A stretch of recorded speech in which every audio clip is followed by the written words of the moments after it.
एक समय की बात है। हिमालय की तलहटी में एक छोटा सा आश्रम था।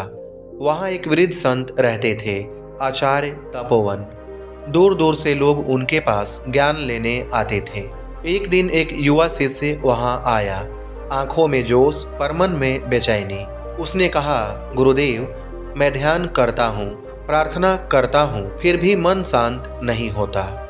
जरा सी बात पर क्रोध आ जाता है, कोई कुछ कह दे तो दिल जलने लगता है। कृपया बताइए क्या करूं? संत ने मुस्कुराकर कहा, कल सुबह सूर्योदय से पहले नदी किनारे आ जाना। अगली सुबह शिष्य पहुंचा। संत ने उसे एक बड़ा सा पत्थर दिया और कहा, इसे अपनी गोद में रखो और ध्यान लगाओ। शिष्य बैठ गया।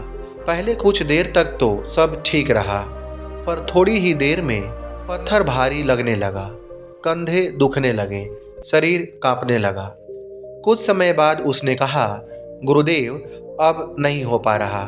संत मुस्कुराए और बोले, यही तुम्हारा उत्तर है। शिष्य हैरान हुआ और बोला, क्या मतलब? संत बोले, तुम्हारा मन भी इसी पत्थर की तरह है।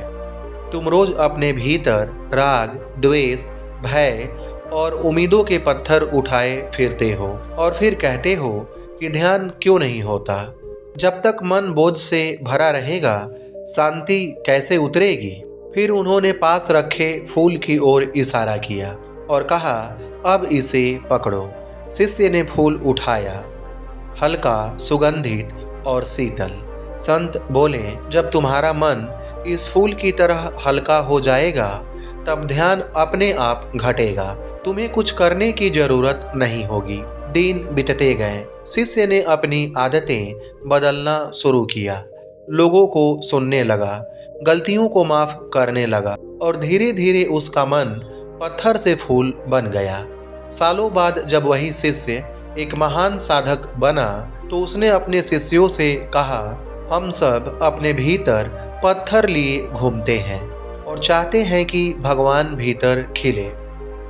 याद रखो, भगवान कभी पत्थर में नहीं बसता, वो बस फूल में खिलता है।